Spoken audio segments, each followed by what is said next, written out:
Hi everyone. I have overworked in the first few weeks, but things have finally started to calm down for me a bit. I've also done several readings, think about the deities that I felt a connection with, and I put cards to ask if the way that I've been working with them, are they okay enough? And the general sense when the cards came out was that actually deity work does not have to be very serious, or of course you have to treat things, deities, with respect, as how you will do when you are doing your divination work. They do not ask for a lot, just general sense of saying hi every day, or for me I put up roses, cup of water, which I change daily every day. Since I'm now on the topic of deity work, let me show you some new crystals that were gifts.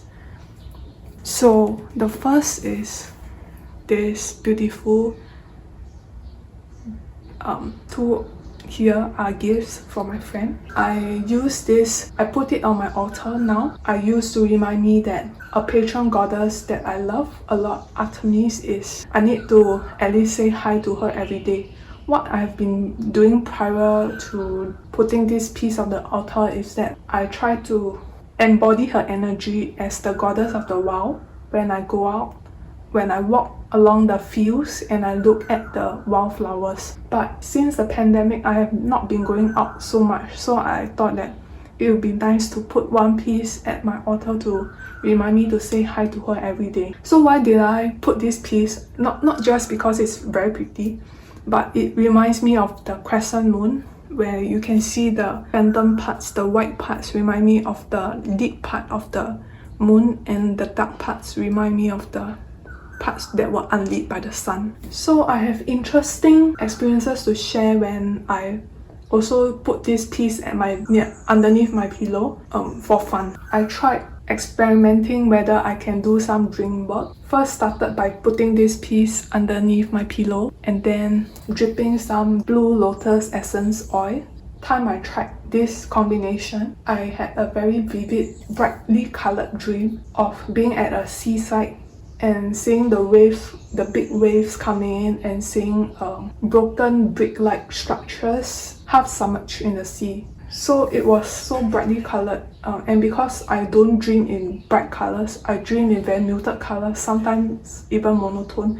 So that made a very big impression on me. Not very sure of the real symbolism. It reminds me a lot of experiences of Atlantis, Lemuria, ancient civilization which were taken into the sea. And I decided to try whether this, which is the crystal or the essential oil, was giving me this kind of weird dreams. So I tried having only one for the next few days, but the dream state were not so vivid. When I use this combination again, I immediately have dreams which were more vivid, in that although it's not as brightly colored anymore, I actually feel like I'm talking to the characters in the dream, interacting more with them. So in the past, my dreams with characters in the story, in the dream, was that they felt more like I'm looking in on a scene and not interacting more with them. But when I use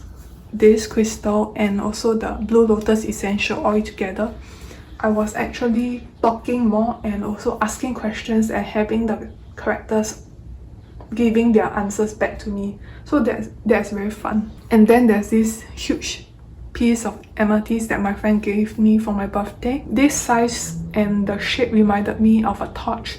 So when I feel like I need strength, I will hold onto it and pretend that I'm the Statue of Liberty or any torch carrying goddess and derive energy from them. Been spending a lot more money. You can see this book here. It's a second-hand art book and I got it from eBay. I actually wanted to own this artist's work for a long time. He's known for his JoJo's Bizarre Adventure series, and I learned of him when I saw work by my favorite author Otsuichi. He wrote a book which had this picture on it.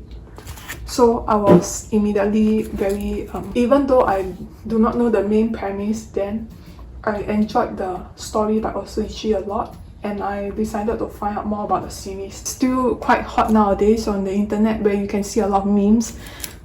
This series is known for its very bombastic and very stylish art,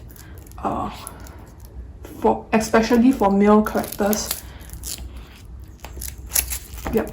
So now Netflix is showing Stone Ocean. I saw this book on eBay and I was wondering whether I should buy it, because I'm not very sure about whether it's legit or not. So I decided to just give a go and buy one of the books from the listings. The price isn't very cheap as well, so I was very scared. But eventually it arrived and in a very good condition. You can see that it's second-hand, but the pages are not yellow. Sometimes you really buy a deck just because of one piece of art. And for me, it is this very beautiful picture of my favorite JoJo from the series, Juno Giovanna. When I'm doing less tarot reading, I have think about characters in anime shows that I love a lot and think a lot like me. So for example, Juno Giovanna, many people type him as an INTJ, but I believe from his interactions in the series, he is also quite highly feeling type as well. He found a team to support his vision, allowing him to achieve his vision. Also reminds me a lot of myself in my real life, where I've already found a group of friends who enable me to achieve my own vision of myself as a better person, who are also very protective of myself, and who are also very talented in their own ways. I have to swim earlier in the day. I have to get out of my house at about 5:45 a.m. in the morning to go to swim at a swimming pool at 6:30 a.m. But this change in lifestyle also allowed me to reconnect with another hobby of mine, which is astronomy. So you can see it's quite dark. When I'm walking along these dark streets, I will look up at the sky and try to scan the light polluted skies for stars that I'm familiar with. So I'm also thankful that my country has very safe streets that I can do this without being assaulted. I am also having more time to reconnect old anime shows that I've watched before. So I'm watching more of them and also have more time to think about how characters in the show, they react to their surrounding and the other characters in the story. Akane from Psycho Pass, I would think that she is really an INFJ, as many people have typed her to be. And I realized that people do not like them a lot because they are not the typical protagonist of a story whereby outgoing, them saying that they do not like these kind of characters. I also realized that this is how other people see me in real life as well, that I'm not somebody who is fun to be with. I'm talking about things that maybe people do not really had some fun with my microgreens. I do not have a very high success rate in growing microgreens, even though they are supposed to be very easy to grow. In this clip, you will see some DIYs that I've been doing. Like I used kiwi trays and make them into microgreen trays which are self-watering. By that I just mean that there are holes at the bottom, and when I fill the bottom tray up, the water gets sucked onto the tissue paper and it will self-water the plants. I also wasted a lot of money buying this. Can you guess what it is? So I finally bought an iPad Pro because I wanted to try the Procreate. And you can see that I've already done 2 pictures. So far, I'm very happy with this.